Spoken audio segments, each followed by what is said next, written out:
Assalamualaikum dan selamat sejahtera. Hari ini kita hendak memulakan kuliah kita bab 2 pengurusan di bawah tajuk kepimpinan dan motivasi.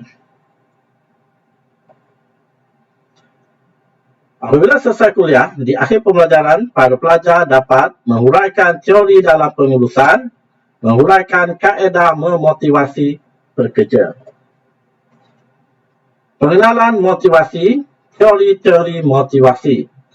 Alih motivasi, proses di mana usaha seseorang yang dirangsang, diarah dan dikekalkan ke arah pencapaian matlamat, iaitu kita sebagai pengurus perlulah mempengaruhi, memotivasi para pekerja kita supaya mereka bekerja yang telah ditetapkan matlamatnya.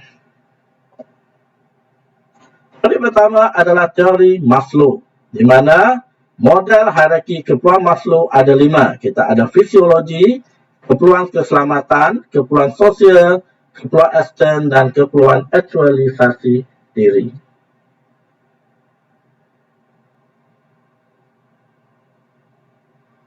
Teori kedua adalah teori motivasi dua faktor Herzberg, di mana Friedrich Herzberg mengatakan bahawa faktor dalaman berkaitan dengan kepuasan kepada kerja, manakala faktor luaran berkaitan dengan ketidakpuasan terhadap kerja. Beliau mengkaji pelakuan manusia dengan memperkenalkan teori motivasi berasaskan dua set faktor, iaitu faktor penjagaan dan faktor motivasi. Teori dua faktor Herzberg seperti pada rajah yang tertera, di mana faktor higien yang rendah akan menimbulkan ketidakpuasan kerja, faktor motivator yang tinggi akan menimbulkan kepuasan kerja. Faktor penjagaan merupakan faktor yang apabila mencukupi di tempat kerja akan mententeram dan menyenangkan pekerja. Dan jika faktor ini diberi perhatian di tempat kerja, ia akan mengelakkan berlakunya ketidakpuasan. Tetapi faktor ini tidak berupaya untuk memotivasikan dan memberi kepuasan hati kepada pekerja. Antara faktor-faktor penjagaan ialah upah dan gaji, termasuk faedah-faedah yang lain, status dan jaminan kerja, keselesaan dan keselamatan tempat kerja, polisi syarikat dan pentadbiran yang adil, hubungan interpersonal dengan ketua, rakan sekerja dan subordinat, dan yang terakhir adalah kaedah penilaian berkesan. Faktor kedua adalah faktor motivasi, merupakan faktor yang apabila mencukupi di tempat kerja akan mententeram dan menyenangkan pekerja. Faktor ini berupaya untuk memotivasikan dan memuaskan hati pekerja. Jika faktor ini tidak diberi perhatian di tempat kerja, ia juga boleh menyebabkan berlakunya ketidakpuasan hati pekerja. Antara faktor-faktor motivasi adalah seperti pencapaian, penghargaan, tanggungjawab, kemajuan dan peningkatan. Teori ketiga adalah teori motivasi XY McGregor, di mana Douglas McGregor mencadangkan bahawa terdapat dua set andaian dalam tabiat semula jadi manusia, iaitu teori X dan teori Y. Teori X adalah pandangan negatif, di mana kita mengandaikan pekerja ini mempunyai kurang cita-cita, tidak suka bekerja, menghindari diri dari tanggungjawab. Maka mereka ini memerlukan kawalan secara dekat untuk bekerja dengan efektif. Teori Y pula adalah pandangan positif yang mengandaikan pekerja ini rajin bekerja, mencari dan menerima tanggungjawab serta boleh mengarah diri sendiri di dalam mencapai matlamat kerja. So, apa dia punya solution dia? Iaitu bagi pekerja teori X harus diberi hukuman atau ganjaran bagi menjadikan produktif manakala pekerja teori Y perlu dilibatkan bersama dalam proses membuat keputusan, diberikan kerja dan tanggungjawab mencabar supaya ia memenuhi apa yang dikehendaki oleh mereka. Ini adalah perbezaan antara teori X dan teori Y. Seterusnya, kita pergi kepada kaedah memotivasikan pekerja, di mana kita ada 5 kaedah penetapan matlamat, reka bentuk kerja, kualiti suasana kerja, pengupayaan, dan ganjaran.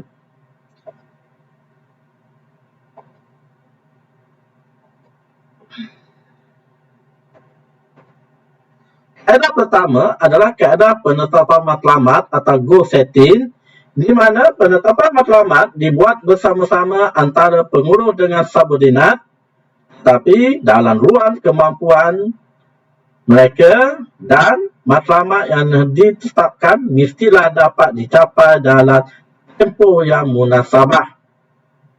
Kebaikannya, motivasi pekerja akan meningkat dengan pelibatan mereka dalam penetapan matlamat tersebut. Tetapi, ciri-ciri matlamat yang dibentuk haruslah spesifik, jelas dan mencabar, tetapi tidak terlalu sukar. Contohnya, pihak pengurusan tertinggi bersama wakil jabatan bersetuju untuk menetapkan matlamat syarikat dengan pencapaian keuntungan sebanyak RM15 juta menjelang akhir tahun ini. Yang kedua, reka bentuk kerja. Cara pengurus mengabun jalin tugas-tugas bagi membentuk kerja yang dapat dilaksanakan dengan baik. Pengurus mereka bentuk kerja berdasarkan kepada perubahan dalam persekitaran, teknologi organisasi, keupayaan, skil pekerja serta keinginan pekerja.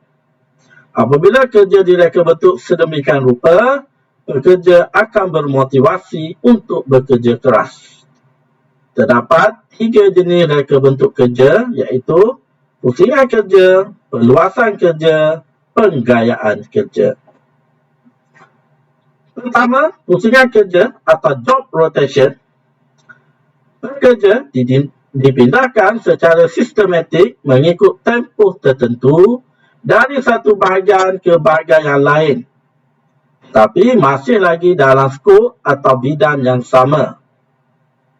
Ia dapat memberi peluang kepada pekerja mencuba pelbagai kemahiran kerja yang boleh meningkatkan kemahiran mereka.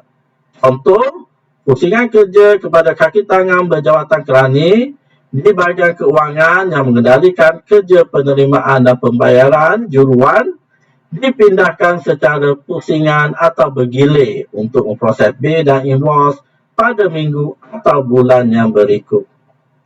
Ini adalah pusingan kerja, di mana pekerja A, B dan C akan bertugas di mana stesen kerja secara bergilir-gilir dalam tempoh tertentu. Yang kedua, perluasan kerja, di mana proses menyatukan beberapa tugas yang menggunakan kemahiran yang sama bagi membentuk satu kerja baru dengan aktiviti yang lebih meluas.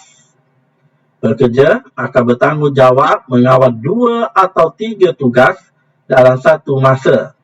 Ini boleh menambahkan kepelbagaian tugas dan dapat mengurangkan kebosanan di samping meningkatkan kecekapan. Contoh, eksekutif jualan A, Proton, ia menjalankan tugasnya sebagai perunding pelanggan di samping memberi latihan kepada pekerja baru dan membuat penyelidikan bagi jualan kereta Proton. Dan yang ketiga, penggayaan kerja, di mana kerja dikembangkan secara vertikal dengan menambah tanggungjawab untuk merancang dan menilai. Ia meningkatkan kedalaman kerja sebanyak mana kawalan seseorang pekerja ke atas kerja mereka sehingga selesai. Contohnya, pengurus perkhidmatan penerbangan diberi lebih tanggungjawab dan kuasa dalam mengagihkan tugas-tugas kepada kru penerbangan. Ini adalah contoh pegayaan kerja.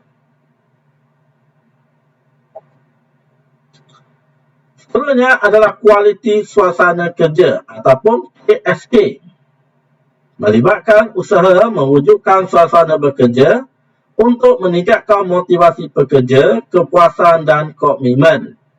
Secara khususnya, KSK merupakan cara untuk meningkatkan output organisasi dan memperbaiki kualiti dengan cara melibatkan pekerja dalam membuat keputusan yang boleh memberi kesan kepada pekerjaan mereka. Pendekatan KSK dibentuk untuk membantu pekerja merasa seronok dengan diri, kerja dan organisasi mereka.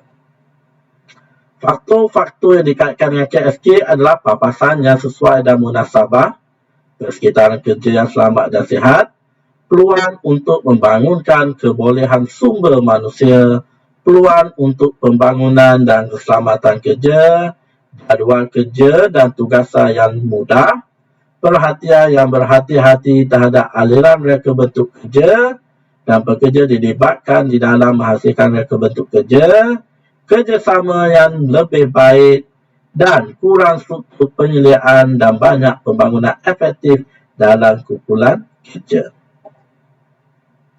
Seterusnya, pengupayaan kerja atau job empowerment, iaitu penurunan kuasa kepada subordinat untuk membuat keputusan. Ia menerangkan bagaimana pekerja diberi lebih autonomi terhadap proses kerja.